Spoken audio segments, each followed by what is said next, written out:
Hello दोस्तों, कैसे हो आप सभी। आज माता रानी की कृपा से सभी अच्छे ही होंगे। आज हम 27वां अध्याय करेंगे, कृष्ण नाम का आसरा, कृष्ण नाम का ध्यान। 27वां अध्याय है।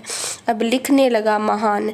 पार्षदों ने कहा, एक दिन की बात है, विष्णुदास ने नृत्य कर्म करने के पश्चात भोजन तैयार किया, किंतु कोई छिपकर उसे चुरा लिया। विष्णुदास ने देखा भोजन नहीं है, परंतु उन्होंने दोबारा भोजन नहीं बनाया, क्योंकि ऐसा करने पर सायंकाल की पूजा करने के लिए उन्हें अवकाश नहीं मिलता। अतः प्रतिदिन के नियम का भंग हो जाने का भय था। दूसरे दिन पुनः उसी समय पर भोजन बनाकर वे ज्यों ही भगवान विष्णु को भोग अर्पण करने के लिए गए, त्यों ही किसी ने आकर फिर अपना सारा भोजन हड़प लिया। इस प्रकार 7 दिन तक लगातार कोई उनका भोजन चुरा कर ले जाता।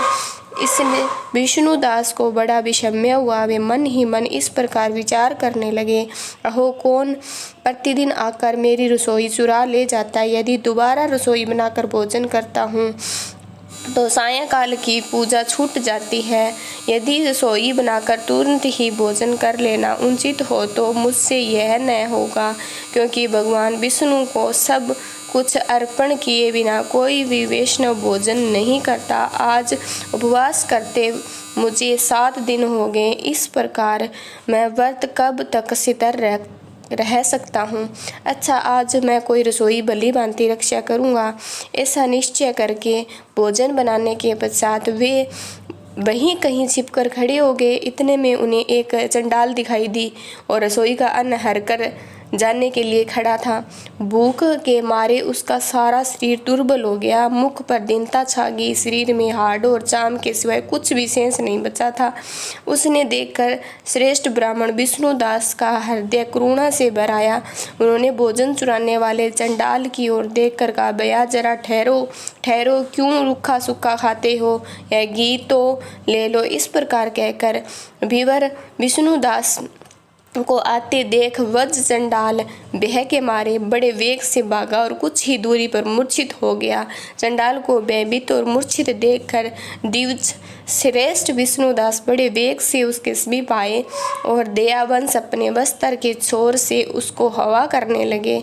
जब उठकर खड़ा हुआ तब विष्णुदास ने देखा वह चंडाल नहीं है, बल्कि साक्षात नारायण ही शंख चक्कर और गदा धारण किए सामने उपस्थित है। अपने प्रभु को प्रत्यक्ष देखकर विष्णुदास सात्विक बाहों के वशीभूत हो गए। वे स्तुति और नमस्कार करने में भी समर्थ न हो सके। तब भगवान ने सात्विक व्रत का पालन करने वाले अपने भक्त विष्णुदास को छाती से लगा लिया और उन्हें अपने जैसा रूप देखकर वैकुंठ धाम को ले चले।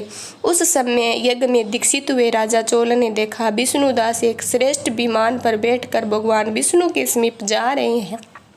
विष्णुदास को वैकुंठ धाम में जाते देख राजा ने शीघ्र ही अपने गुरु महर्षि मुर्दुल को बुलाया और इस प्रकार कहना आरंभ किया, जिसके साथ संपर्दा करके मैंने इस यज्ञ दान कर्म का अनुष्ठान किया।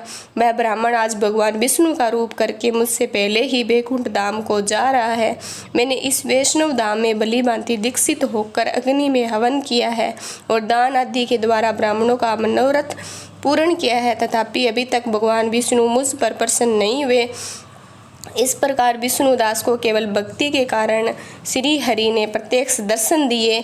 जान पड़ता है भगवान विष्णु केवल दान और यज्ञ से प्रसन्न नहीं होते, प्रभु का दर्शन करने में भक्ति का प्रदान होना आवश्यक है। दोनों पार्षदों ने कहा। इस प्रकार कहकर राजा ने अपने भांजे को राज सिंहासन पर अभिषिक्त कर दिया। बचपन से ही यज्ञ की दीक्षा लेकर उसी में संलग्न रहते थे, कोई पुत्र नहीं हुआ। यही कारण है कि देश में अब तक भांजे ही राज्य के उत्तराधिकारी होते हैं। भांजे को राज्य देखकर राजा यज्ञशाला में गए और यज्ञ कुंड के सामने खड़े होकर भगवान विष्णु को संबोधित करते हुए 3 बार उच्च स्वर से वचन बोले, भगवान विष्णु, आप मुझे मन, वाणी, शरीर और क्रिया होने वाली अविचल भक्ति प्रदान कीजिए। इस प्रकार कहकर वे सबके देखते देखते अग्निकुंड में कूद पड़े। बस उसी क्षण भक्त वत्सल भगवान विष्णु अग्निकुंड में प्रकट हो गए। उन्होंने राजा को छाती से लगाकर एक श्रेष्ठ विमान में बिठाया और अपने साथ लेकर वैकुंठ धाम को चले गए। नारद जी बोले, हे राजन, जो विष्णुदास थे वह पुण्यशील नाम से प्रसिद्ध भगवान के पार्षद हुए और राजा चोल थे, उनका नाम सुशील हुआ। दोनों को अपने समान रूप देखकर भगवान लक्ष्मीपति ने अपना द्वारपाल बना लिया। Thank you.